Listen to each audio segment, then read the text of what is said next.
33 illik fəaliyyəti dövründə sıralarını kəmiyyət və keyfiyyət baxımından daha da möhkəmləndirən Yeni Azərbaycan Partiyasının böyük ənənələri var. Bu gün Ulu Öndər Heydər Əliyev mənəvi siyasi irsinin ən layiqli davamçısı, dövlət başçısı İlham Əliyevin rəhbərliyi ilə Azərbaycan çağdaş tarixinin yeni şanlı səhifələri yazılır.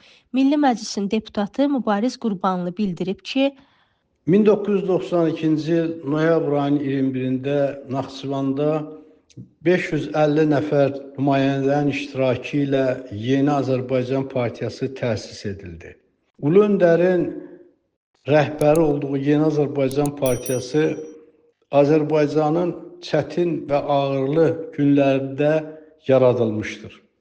Bu partiyanın yaranması tarixi zərurət idi. Azərbaycan 1991-ci ildə öz dövlət müstəqilliyini bərpa etdikdən sonra ölkəmizin qarşısında çox mühüm vəzifələr dayanırdı. Bunların içərisində ən mühimi Azərbaycanın dövlət idarə formasını müəyyənləşdirib, onun konstitusiyasını qəbul etmək, Ermənistanın davam edən təcavüzünün qarşısını almaq, o cümlədən dərin böhran keçirən sosial, iqtisadi, siyasi, mənəvi, psixoloji böhran həddinə çatmış olan Azərbaycanda dövlətçiliyi bərqərar etmək, müstəqilliyin dönməzliyini təmin etmək idi. Lakin həmin dövrdə siyasi hakimiyyətdə olan və bir-birinə əvəz edən qruplar demək olar ki, bu vəzifələri nəinki həll edə bilmədilər, eyni zamanda özlərinin fəaliyyətləri, fəaliyyətsizlikləri və əməlləri ilə ölkəni daha ağır böhrana düçar etdilər. Faktiki olaraq Azərbaycanın milli müstəqil dövlətçiliyi böyük təhdid altında idi. Belə bir vaxtda Azərbaycan xalqının bütün ümidləri Ulu Öndər Heydər Əliyevin ölkədə yenidən siyasi hakimiyyətə qayıdışı ilə bu böhrandan xalqımızı çıxarmaq idi.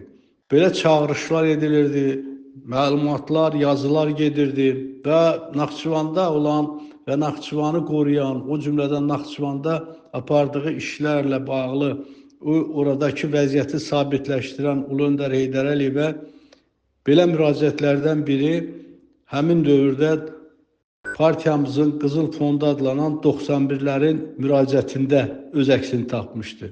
91-lərin müraciətində Yeni Azərbaycan Partiyasının yaradılması və həmin partiyaya Ulu Öndərin rəhbərlik etməsi xahiş edilirdi. Və təbii ki, bu gedən proses dediyimiz bayaqki konferansın Naxçıvanda keçirilməsi ilə nəticələndi və Yeni Azərbaycan Partiyası təsis edildi. Yeni Azərbaycan Partiyasının həmin konferansda proqramı və nizamnaməsi qəbul edildi. Həmin proqramın nizamnamənin Ulu Öndərin şəxsən özünün hazırladığı hamıya bəllidir. Həmin proqramda partiyanın qarşısında duran vəzifələr deməli bildirilmişdi. Həmin proqramda 6 prinsip irəli sürülürdü.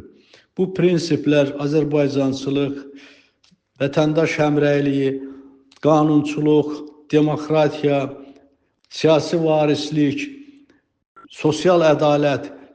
Həmin dövrdə bu prinsiplərlə öz proqramını bəyan edən Yeni Azərbaycan Partiyası ölkədəki böhranlı vəziyyətdə az zaman içərisində xalqın təkidli tələbi ilə Ulu Öndər Heydər Əliyev Bakıya qayıtdı və Bakıya gəldikdə ölkə vətəndaş müharibəsi həddində idi. Faktiki olaraq Azərbaycanın dövlət müstəqilliyi təhdid altındaydı və Ulu Öndərin Bakıya gəlişi və o dövrdə Milli Məclisə sədr seçilməsi 15 iyun Azərbaycanın qurtuluş günü kimi bayram olunmaqdadır. Xilaskarlıq missiyasını yerinə yetirən Ulu Öndər qısa zaman kəsiyində müharibə cəbhəsində atəşkəsə nail olundu. Azərbaycan fasilə əldə etdi. O cümlədən Azərbaycanda qeyri-qanuni yolla hakimiyyətə gəlmək cəhdlərinin həm 1994-cü ilin oktyabrı və 1995-ci ilin martında aradan qaldırıldı. Ölkədə nizam-intizam, qanunçuluq bərqərar oldu, vətəndaş sülhü yaradıldı və ölkənin həmin sabitliyi, ölkənin iqtisadi problemlərini aradan qaldırmaq üçün də imkanlar açdı, neft müqavilələri imzalandı. Yəni bu bildiyimiz bu prosesin davamlı olaraq getməsi nəticəsində Azərbaycan dövləti, müstəqil dövlətçiliyimiz Ulu Öndərin siyasəti sayəsində yeni bir mərhələyə daxil oldu və bu mərhələdə faktiki olaraq Azərbaycan güclü bir dövlət kimi inkişaf reysləri üzərinə qalxdı.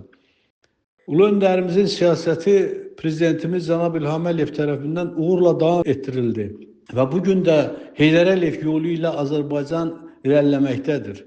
Və məhz Ulu Öndərin əsasını qoyduğu siyasət istiqamətində Prezidentimiz yeni dövrün çağırışlarına uyğun olaraq bu işləri yüksək səviyyədə davam etdirərək Azərbaycanda güclü ordu quruculuğu, güclü iqtisadiyyat, iqtidar və xalq vəhdəti, vətəndaş sülhü, bütün bunlar bərqərar oldu.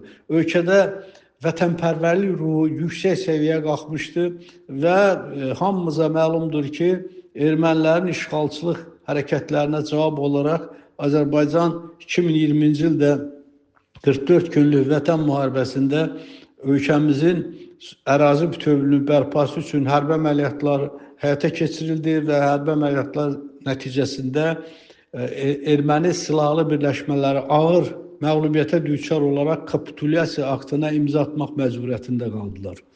Noyabr ayının 8-i bizim üçün Zəfər bayramı kimi qeyd etdiyimiz ən yüksək səviyyəli bayramımızdır. Məhz Zəfər bayramı 44 günlük müharibənin nəticəsidir. Zəfərimizi əldə etdik. 2023-cü ildə isə suverenliyimizi digər ərazilərdən erməni silahlı qüvvələrini çıxarmaqla bərqərar etdik. 2023-cü ildən sonra Azərbaycan öz ərazi bütövlüyünə suverenliyini bərqərar edərək Birləşmiş Millətlər Təşkilatının o müvafiq qətnamələrini də yerinə yetirmiş oldu. O cümlədən ölkəmiz faktiki olaraq öz torpaqlarına sahib oldu.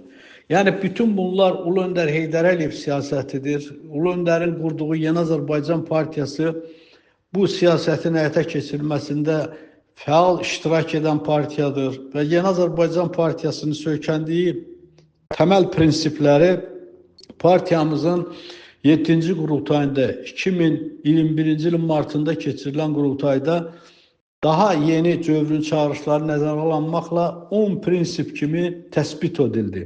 İndi Yeni Azərbaycan Partiyasının proqramı Ulu Öndərin müəyyən etdiyi 6 prinsiplə və yeni dövrün çağırışları da daxil edilməklə 10 prinsipə söykənməkdədir. Və Yeni Azərbaycan Partiyası bugün ölkəmizin avangard partiyasıdır, aparıcı partiyasıdır və Yeni Azərbaycan Partiyası ümumxalq partiyasıdır. Ölkəmizdə olan bütün təbəqələrin, bütün ölkəmizdə olan xalqların nümayəndələri Yeni Azərbaycan Partiyasında təmsil olunublar. Partiyamızın, ölkəmizin elə bir yeri yoxdur ki, orada onun ilk təşkilatı, rayon təşkilatları fəaliyyət göstərir. Hər yerdə Yeni Azərbaycan Partiyasının uğurları vardır və partiyamızın rəhbərliyi, prezidentimizin siyasətinin həyata keçirilməsi istiqamətində işləri davam etdirir. Bugün Yeni Azərbaycan Partiyası regionda ən güclü partiyadır. Yeni Azərbaycan Partiyasının beynəlxalq əlaqələri çox genişdir. O cümlədən Asiya ölkələri partiyalarının rəhbərliyində Yeni Azərbaycan Partiyası təmsil olunmuşdur. Yeni Azərbaycan Partiyasının müxtəlif ölkələrin siyasi partiyaları ilə iki tərəfli əlaqələri də getdikcə genişlənməkdədir. Və bu Yeni Azərbaycan Partiyası Heydər Əliyev Partiyası olaraq Azərbaycanın qarşısında duran bütün məsələlərin həllində iştirak edir. Və Yeni Azərbaycan Partiyasının bu fəaliyyəti prezidentimizin apardığı siyasətə öz töhfəsini verməklə davam etdirir. Ona görə də Heydər Əliyev yolu Azərbaycanın tərəqqi yoludur, inkişaf yoludur və prezidentimiz Cənab İlham Əliyevin rəhbərliyi ilə bugün Azərbaycan yeni zirvələrə imza atır.